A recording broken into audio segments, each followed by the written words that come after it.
Halo semua, kembali lagi di vlog sederhana gua. Dan hari ini gua kejebak hujan pas baru keluar rumah. Tahu-tahu biur hujan, nutup garasi aja tadi ambil hujan-hujanan. Dan karena hujan di video ini, jadi gue pengen ngasih ngasih tips gimana sih cara berkendara yang aman ketika hujan lebat kayak gini. Dan tips-tips yang gue kasih ini sebenarnya based on my experience saja ya, jadi mungkin agak sedikit subjektif. So kalau gue ada salah-salah tips atau ada informasi yang lu anggap ini harus ditambahin nih, teman-teman bisa memperbaiki dan menambahkan informasi yang kurang tersebut di kolom komentar biar kita bisa belajar bareng lah. Ya udah, yuk tips nomor pertama. Nah, sebenarnya kalau hujan gini ya semua orang juga tahu ya. Yang harus kita lakukan adalah tidak terlalu kencang atau menurunkan kecepatan lah dari standar normalnya. Misalkan kalau cuaca cerah lu lari 40 atau 60, kalau lagi hujan gini lebih hati-hati, lebih aware. Turunin kecepatan, bisa lari 30 km per jam, atau kalau hujannya gede banget bisa dikurang-kurangin lagi lah, biar aman aja sih. Selain itu juga untuk mencegah terjadinya ban slip. Nah kan kalau hujan gini permukaan jalan kan banyak genangan tuh. Bukan nggak mungkin di genangan itu ada tetesan oli dari mobil yang melintas di situ. Artinya kalau ada mobil yang nggak sehat kan olinya bisa berceceran dan ada di permukaan jalan. Dan hal kayak gitu kan bikin jalan makin licin dong. Makanya kita harus ngurangin kecepatan agar bisa lebih mengontrol kendaraan kita kalau ada hal-hal yang tidak diinginkan. Susah banget sih gue ngomong. Dan juga untuk menjaga traksi ban.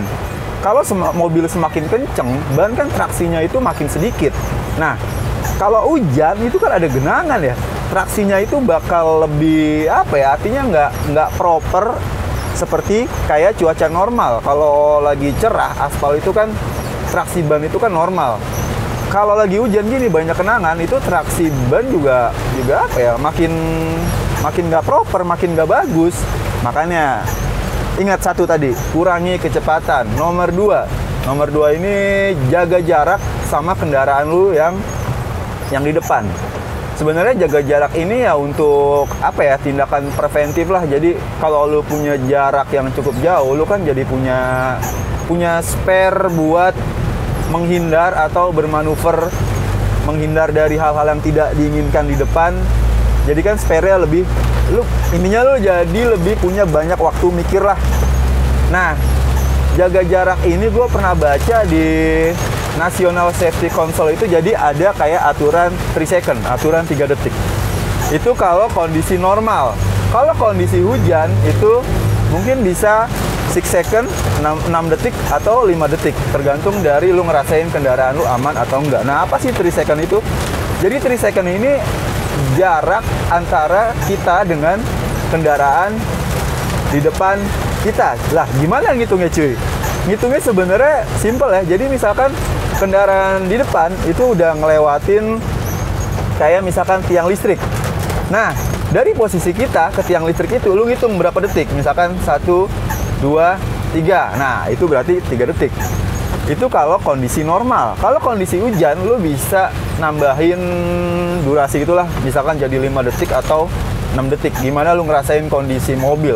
Kondisi mobil kan beda-beda ya. Lu yang ngerasain sendiri gimana standar amannya tuh mobil.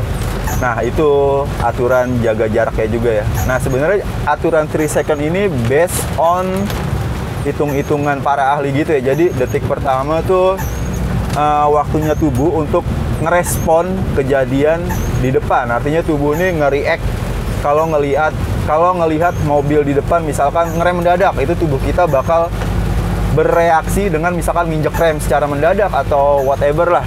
Dan detik kedua itu waktunya atau bagian dari mekanis mobil seperti rem untuk bekerja. Nah, detik ketiga ini adalah waktu kita untuk bermanuver, artinya untuk menghindar dari hal-hal yang tidak diinginkan di depan. Semisal mobil ngerem mendadak di depan, kita bisa punya spare waktu buat cari daerah yang aman atau untuk menghindarinya. Kok kayaknya gue ngomong hari ini belibet banget ya. Belum ngopi kali ya.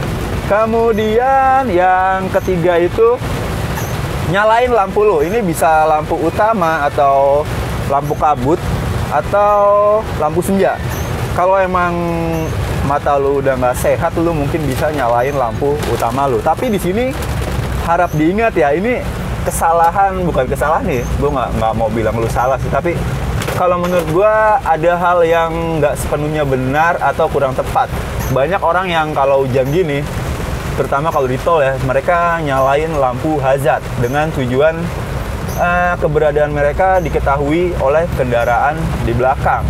Sebenarnya ini nggak sepenuhnya benar sih, dan bahkan in my opinion ya, itu salah satu tindakan yang salah. Kenapa salah? Karena kalau lu nyalain lampu hazard, misal gue di sini, kendaraan depan gue itu nyalain lampu hazard, dimana lampu hazard itu kan lampu sen berkedip secara bersamaan. Nah, gue sebagai pengendara di belakang pengendara di depan gue itu gue nggak tahu kendaraan di depan itu mau belok ke kiri atau ke kanan. Jadi rancu gitu. Kalau tahu-tahu mereka yang ada di depan mau belok ke kiri, misalkan ada obstacle lubang atau apa, mereka mau ke kiri, itu kan mereka nggak bisa ngasih sinyal ke kita yang di belakang kalau mereka mau belok ke kiri. Karena itu tadi, lampu sennya itu, hazardnya itu nyala dua-duanya. Yang ada di otak gua, kalau lampu hazard nyala dua-duanya, itu kendaraan itu nggak akan belok dong, nggak akan belok ke kiri atau ke kanan, karena nyalanya bersamaan. Dan sebenarnya menurut Undang-Undang Nomor 22 Tahun 99 ayat berapa gitu tentang lalu lintas, lampu hazard itu sebenarnya untuk kebutuhan emergency. Emergency itu apa? Emergency itu semisal kendaraan lu lagi mogok di jalan, di pinggir jalan, itu lu bisa nyalain lampu hazard sebagai tanda kalau lu dalam keadaan emergency. Kemudian kalau lu misalkan bawa orang sakit, nggak ada ambulan gitu, lu bisa nyalain lampu hazard. Itu sebenarnya yang sesuai dengan Undang-Undang Nomor 22 Tahun 99 tentang lalu lintas. Kalau ada teman-teman yang lebih tahu atau punya opini lain tentang lampu hazard, teman-teman bisa komentar di bawah. Ini menurut gua aja sih, dan gua baca beberapa literasi dari undang-undang tersebut ya, seperti itu. Kemudian yang keempat, ini tentang AC. Jangan pernah ngarahin AC terutama AC yang di sini ya, atau di situ, di sebelah kiri situ, langsung ke kaca sini. Karena kalau dia nyembur direct langsung ke sini, itu bisa berembun, dan spion juga nggak kelihatan karena embun tersebut. Akibatnya visibilitas kita untuk melihat spion itu bakal keganggu. Itu AC ya, dan sebelum berangkat ada baiknya periksa deh kondisi AC, daripada pas hujan gini lu capek ngelap kaca gitu kan, mager juga kan, sendiri repot gitu. Dan lanjut yang kelima, waspadai lubang yang ada di jalan. Karena kalau lagi hujan gini kan, genangan air banyak tuh, dan genangan tersebut, bukan kenangan ya, tapi genangan, ingat genangan. Bodoh amat. Dan genangan tersebut kadang itu nutupin lubang yang ada di jalan, jadi kayak samar-samar gitu. Kadang-kadang tuh kalau kita lagi jalan kenceng itu, kadang-kadang lubang tersebut nggak kelihatan, terus kita tahu jeduk kayak kaku banget sih gue ngomong, kan itu bahaya ya. Akibatnya bisa pelak lu jadi peyang, dan mungkin ada masalah di kaki-kaki kalau lu lagi kenceng banget gitu.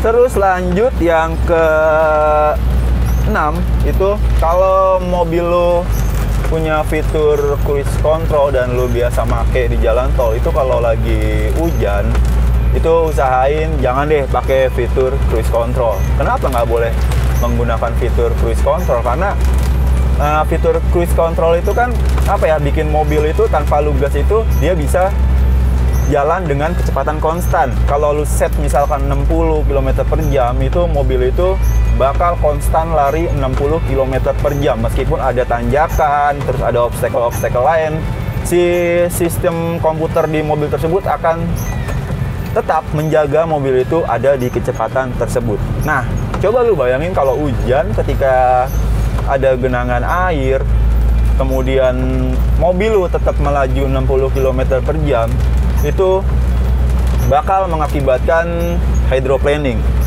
Mobil bisa kebalik ya. Paling kemungkinan terburuknya itulah karena slip gitu kan ya. Jadi misalkan ada genangan air nih. Kalau lu ngegas sendiri, itu ketika melewati genangan air, mobil kan kayak ketahan gitu ya. Dan bakal mengalami deselerasi, kecepatannya bakal berkurang. Tapi kalau lu menggunakan fitur cruise control, si sistem di komputernya itu akan tetap menjaga mobil itu di kecepatan yang udah lu set. Artinya ketika melewati genangan, itu mobil tersebut bakal tetap kenceng dan itu bisa berpotensi terjadinya hydroplaning. Dan mengenai video hydroplaning, gue udah pernah bikin, linknya bisa teman-teman lihat di atas, semoga bisa membantu ya. Dan kemudian di selanjutnya itu, kalau bisa sih rencanakan rute perjalanan.